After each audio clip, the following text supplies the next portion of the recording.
So the deck that I've chosen today is quite a simple one. It's not a gamey type deck. It's a one that creates conversations around diversity and inclusion. Oh, And it's one you've probably saw me post about a year and a half ago when I did it, and it's called Sanctuary.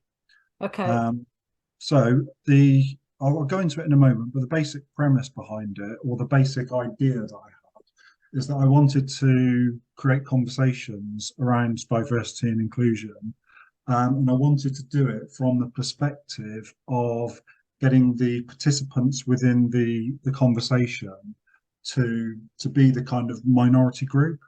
Uh-huh. And in order to do that, you have to create a situation that takes you away from the current reality, effectively, that we live in, so that effectively humanity becomes the minority group. And we're looking at sort of then I was like, well, what stage do I want to put it on? I started thinking about alternate realities, etc. And I decided to go with other planets, and come up with concept of humanity has effectively destroyed the earth, and there's kind of a ragtag band of humans left, and they've decided to sort of go out into space and find a new place to live, which would be humanity's sanctuary, essentially. So let me just open up the card deck.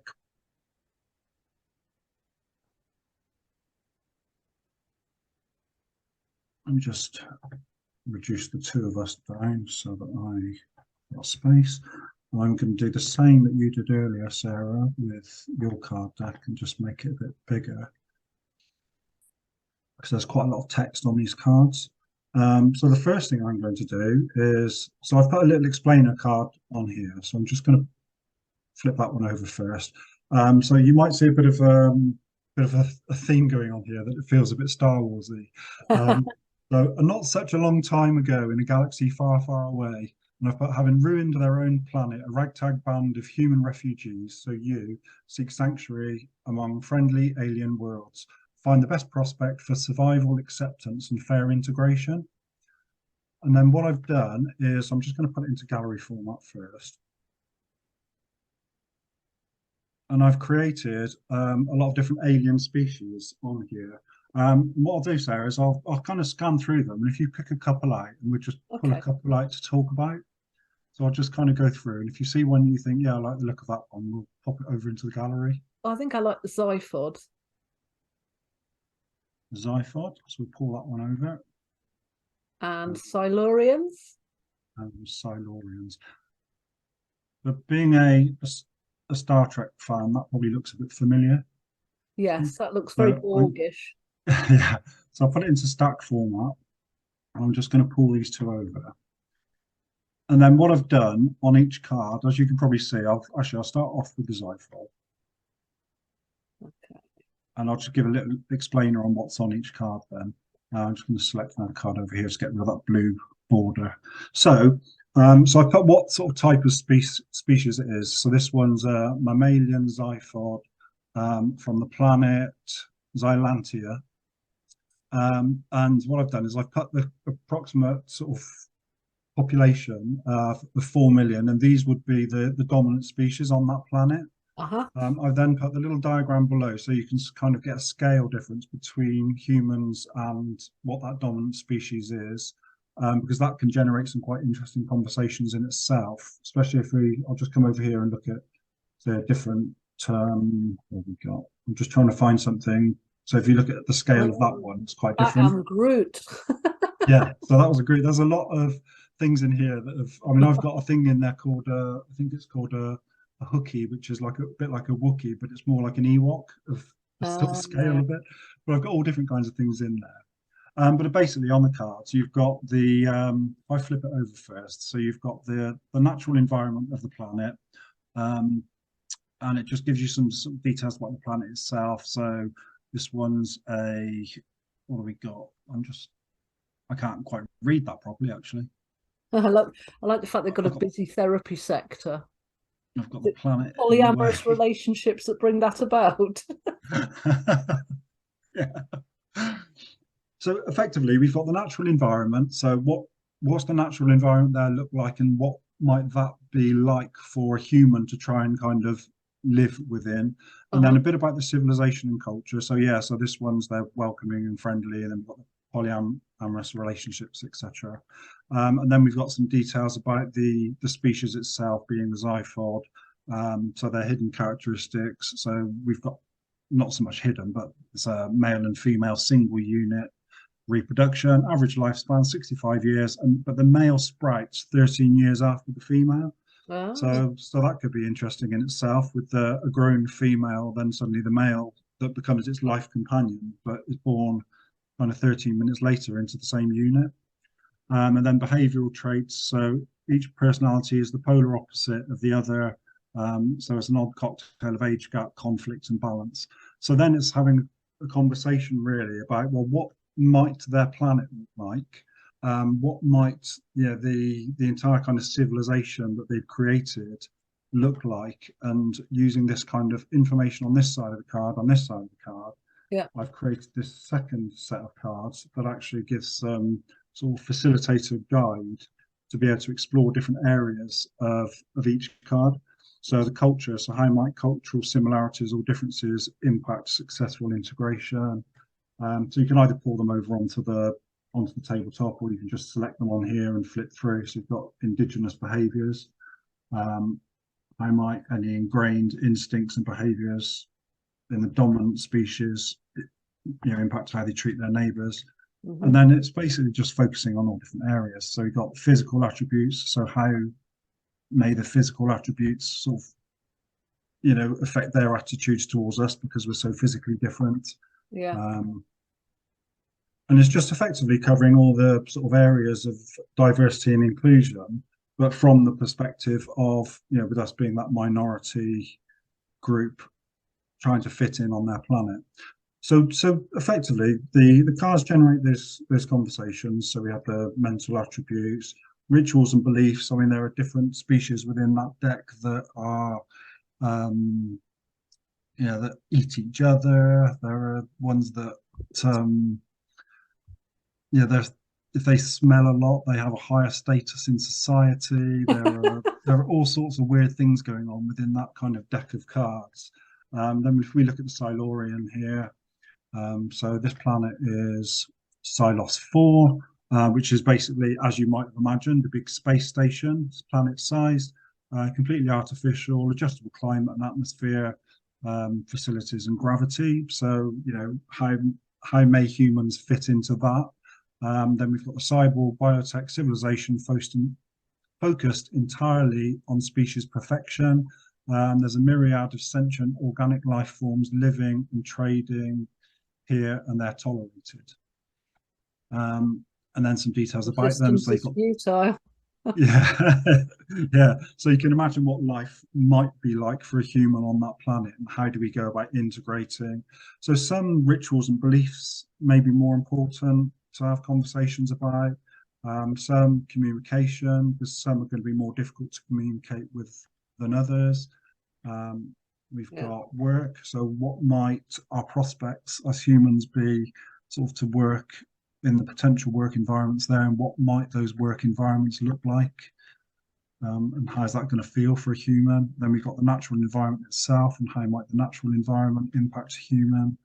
So it's basically, just a lot of different conversation pieces, just for the group that's having the conversation to be able to consider themselves in that situation. So it's a case of pick some cards, have some conversations about them, and they're all coming from different kind of inclusion and diversity angles. And then what the facilitator will do at the end is ask the group to pick a specific card that they're kind of most interested in. So it may be, for example, the zyphod. And then they would come down to stack 3, which is the secret sanctuary. And so the question on here is, let's put the shoe on the other foot. The dominant species on your chosen alien world are now refugees seeking sanctuary on Earth. So you've become the hosts, and how do we ensure that they're welcomed, accepted, and fairly integrated into society here? And then it's basically got some details about Earth. And then it's considering, so all of the conversations we've just had from the human perspective, and now it's placing it on Earth and putting it into the sort of zyphod perspective. And we've got the human and our population, characteristics about humans, like we consume orally, we're a viral risk, we excrete solid, liquid, and gas waste, and then how conflicted we are because we're aggressive and kind, we're selfish but giving, we're moral but immoral. So it's just some details about humans and what it may Yeah. be for the kind of Zyphod to be able to integrate into our society. And again, it's used in Stack 2, now thinking about the Zyphod and what it might be for them to try and fit into our culture. So what are your thoughts on that one, Sarah?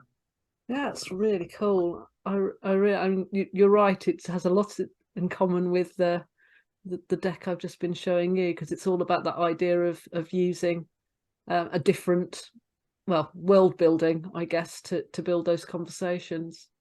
I Yeah, really like the idea that you look at it from both sides as well, because so much diversity and inclusion sort of like looks at it from the perspective of the dominant group, I guess, and sort of lecturing them almost about how they should behave towards other groups. yeah, But the idea, I mean, I really like the idea that you were looking at it from the other side, but I think it then adds that extra perspective that then you're returning to the perspective that is normally taken and then going, right, so now what does that mean in terms of what's really happening, your yeah. real world. I think that's a really, really powerful kind of process. Definitely. Yeah, it just gets that kind of mindset going in the right direction, doesn't it? To Yeah, it just start does. opening the thought processes around diversity and inclusion, Yeah, like placing yourself in the position and then reversing it. And then so when people come away from having done this, and they can obviously do this as often as they like, so there's plenty of yeah, cards there to do it with. It just starts kind of embedding that mindset a bit more, so people start thinking a little bit more when they're kind of back in their normal lives, you know, yeah. I think it's in their definitely sort of workplaces. embedding empathy as well by sort of literally putting yourself in the shoes of the minority group. Yeah. And interestingly, some of the species up in Stack 1, they're species that could quite easily be dominated by a minority human group coming in as well. Mm. So that could also open up some interesting conversations about how the humans could potentially go to their planets and wreck their planets as well. Yeah. So there's also that area to potentially explore. Would you trust this species with your planet? Not really. When I look at the characteristics that I put on there, the behavioural traits for humans, and I think, oh, would I trust humans if I if I was in that Yeah. species?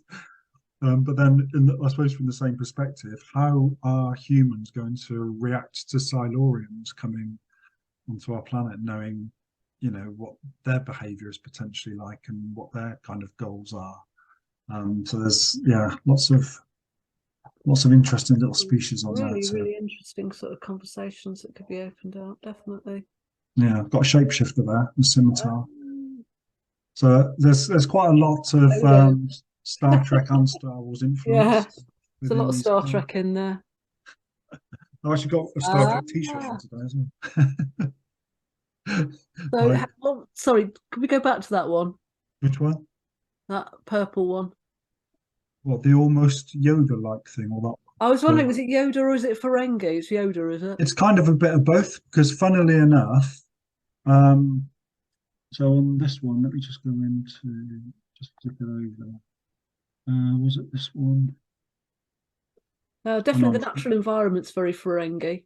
thinking another one, but yeah, it's kind of almost a combination between the two, Then essentially. I wouldn't call the Ferengi spiritual though. No, that is a little bit more kind of Yoda Jedi, Yeah, isn't it? But yeah, I mean, I really enjoyed creating this deck and trying to find ways of putting the different sort of characteristics in there that you want to be able to talk about. Whether it's kind of you know sort of there are asexual characters in there. There's just all sorts when you're looking kind of gender, and yeah. I've tried to get as much in there as possible. I've got a magic one in there as well because I do love Cool. my Harry Potter as well. We've got Magic's always one, good because you basically magic gives you anything, doesn't it? yeah, yeah, essentially. But yeah, it was a fun deck to create, and I think some of the conversations that can come from it can be quite powerful. There's some quite scary characters in there as They're well. quite big, aren't they? Yeah, compared to the human, it's got a big, powerful, warlike creature. And then we've got Any with Klingons? Talking does about that look war. familiar, Sarah? Yes, that does look familiar. That's Alf, isn't it?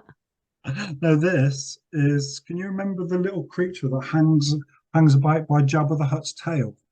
Oh right. Oh yes, yes, it is, isn't it? Yeah, I've kind of taken that. I've made a It few does little look a kind bit of like Alf as well. So changes. maybe that creature was inspired by Alf.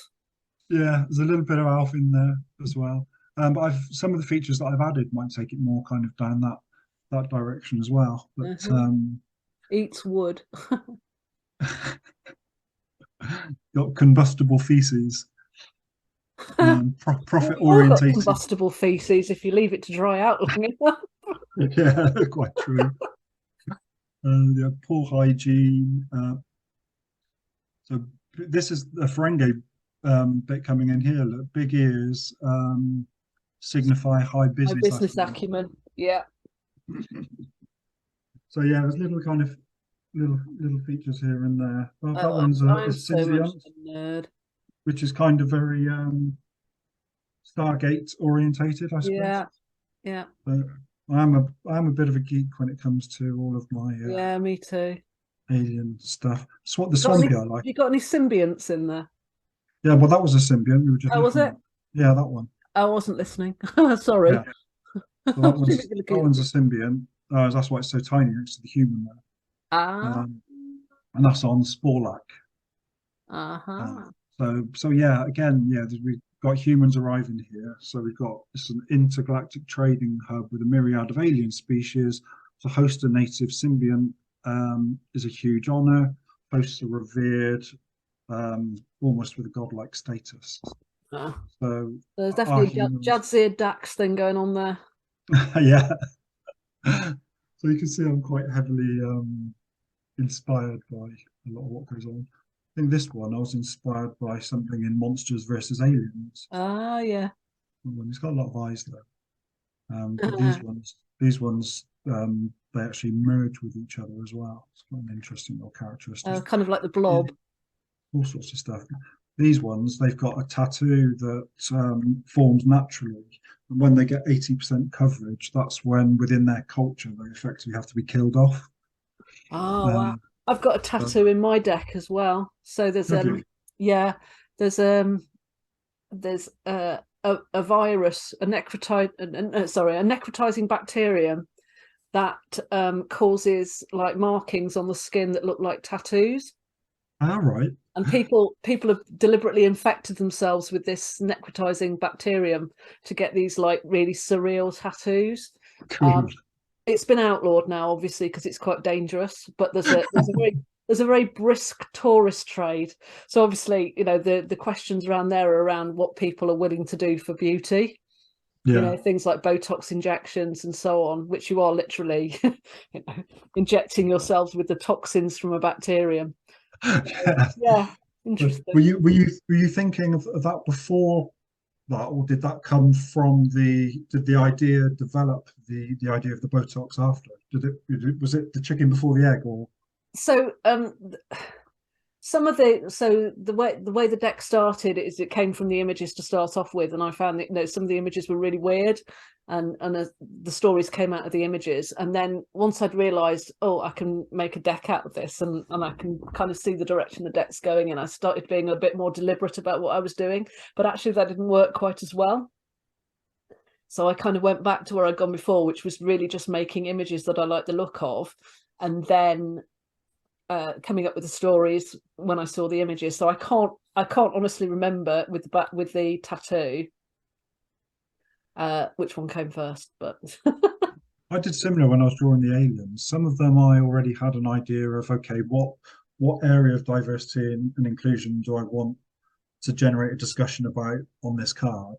But some of them I thought I just want to draw this particular type of alien, and then I kind of molded it into what I wanted it to be off the back of that, just to make sure that all the different areas are kind of covered.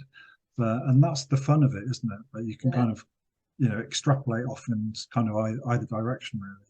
Yeah. But it's fun.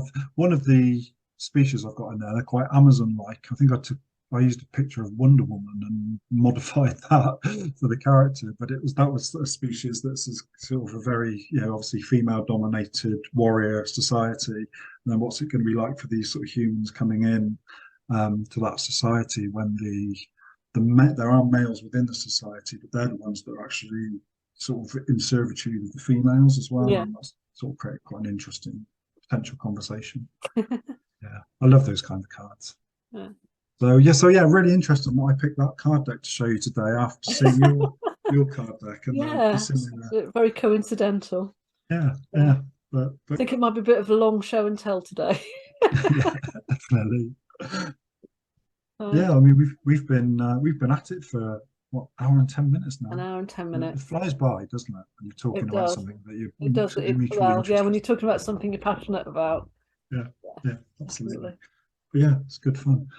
So yeah, that's it really. So Sanctuary is the card deck, and I think it can generate some really good conversations, especially as conversations within sort of people with their teams, or if somebody's delivering a training session around sort of diversity and inclusion, to be able to use that as part of the conversation generator, and they could go into something more on diversity and inclusion afterwards as well to create sort of takeaways and actions and things. So yeah, that's my show and tell today. Cool, that's really good. Thank you very, very much.